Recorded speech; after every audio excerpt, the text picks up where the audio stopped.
Hi everybody, it's Tony Traguardo here with another episode of the Port Washington Public Library's show, Hoopla Diaries, which can be found on the library's YouTube channel. I'm going to talk to you a little bit about some of the great things that you can find on the Hoopla streaming service that is available through the library, and all you need is your library card to get there and to find some great stuff. I always go into the music area to see what I can find, and I always try to do unique searches. Sometimes for me the fun key for services like this is the type of searches that you can come up with. I know that not a lot of labels that put out CDs and put out music have been putting together these album collections, just sort of multi-album sets. So I just put in the term album collection in the overall search box.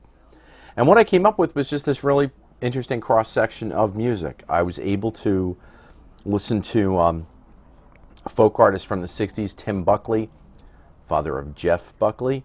Sadly, both of them are gone from this plane, but both left behind a great collection of music. And Tim Buckley's work is available in what would be a multi-disc set if you had CDs. It's the collection of all of his albums, and that can be found on Spotify. The old 70s band Foghat, a great bunch of guys who ended up settling on Long Island, actually. There's a great collection of all of their albums as well. Linda Ronstadt's work is broken down. There's a collection of all of her 80s output and also a collection of her 90s output, all grouped together on Spotify.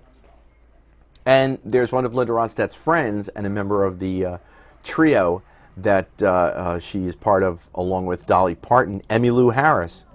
And Emmylou Harris, there is a collection of all of her 70s studio albums when she was really starting and making groundbreaking genre-crossing music. For people who like a more rocky sound, there's Mott the Hoople. Many people only know All the Young Dudes, and that's kind of their biggest hit, but they also had some fine albums. And if you really like a harder edge, there's even collections by Slipknot and Disturbed. So the album collection search spans genres, it spans decades, and is really a cool way to do a search. I went in just to see out of curiosity because I have a friend who has been getting into the group The Bee Gees, and I know he had access to Hoopla. And I was very impressed when I did a search for The Bee Gees that back about, I don't know, over the course of the last 15 years, probably about 15 years ago, the Bee Gees had their early catalog re-investigated, and they put out deluxe editions of the group's first 3 American and English releases. And they're really fine two-disc collections of their stuff. And it goes through their first 3 albums, which were available as a box set, and then their 4th album, Odessa, which was also in a 3-disc expanded edition. It was cool to see that all of those deluxe editions are available on Hoopla Digital, not just the single album original releases. So my friend was able to go in and really explore the just fantastic songwriting, and there were hit singles on there. Have you seen my wife, Mr. Jones? All that kind of stuff. But it was great to be able to dig deep and hear these deluxe editions. My wife has been looking at graphic novels, and she has been reading a number of them for school courses. She's actually studying to be a librarian as well. And she turned me on to something that was written and illustrated by someone named Hannah Templar, and it is available on Hoopla. It's called Cosmo Nights. One word, like Cosmo, like Cosmopolitan, and Knights, as in Knights of the Round Table. All is one word. It is about a woman named Pan, and it starts out that she's just sort of living a sort of boring life, working in her dad's body shop. She and her friend watch the night skies for traveling freighters, and basically what happens is she gets swept off by a pair of off-world gladiators who show up on her doorstep, and she finds out that her life and her meaning is not as small as she really thought it was. it's cool. It's in like a neo-medieval sort of setting. And again, that is available to be read on Spotify, and that's Cosmo Nights. Within the television category, well, I went to browse television. And browsing television, it gives you a whole selection of categories. Ken Burns had his own category, or has his own category, which is wonderful. I mean, Ken Burns, I knew, of course, of the jazz series that he did, being in the library.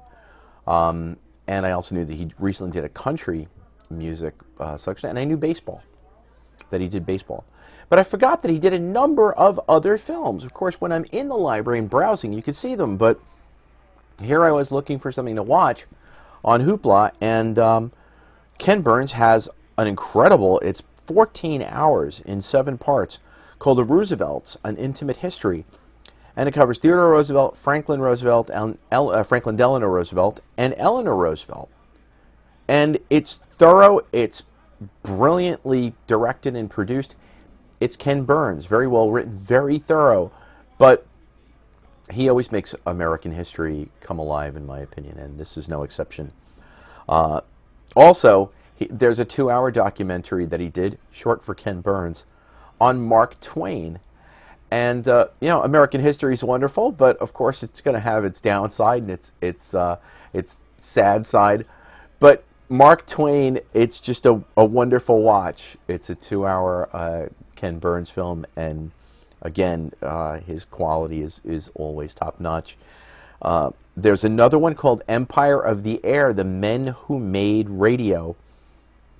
It's basically talking about radio and the creation of the radio empire. That's why Empire of the Air. And it covers Lee DeForest, Edwin Howard Armstrong, and David Sarnoff, 3 pioneers of the radio world.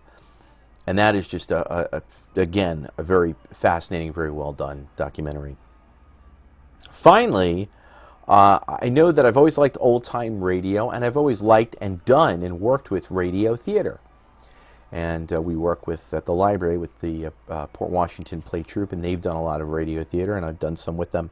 So I did a search for radio theater to see what I could find. I found the old episodes of the Lux Radio Theater, LUX Radio Theater, one of the oldest and one of the best radio theater production companies ever on the air. One thing that got me very excited was one of the volumes, one called Murder and Mayhem, actually had an audio version of one of my favorite films, which is 1939's Angels with Dirty Faces. And on the radio theater version, it even has the original stars of the film, James Cagney and Pat O'Brien. So that was an absolute surprise to know that that existed on audio, and I could listen to one of my favorite films done as a radio theater piece. So that's some of my searches on Hoopla for this week. The Hoopla Diaries here at the Port Washington Public Library's YouTube channel. And I hope you'll have fun checking out some of these items and just working with some of these different search techniques that I'm describing to go deeper and find even more exciting things on Hoopla. And thanks for watching, and happy listening, happy viewing. Enjoy Hoopla.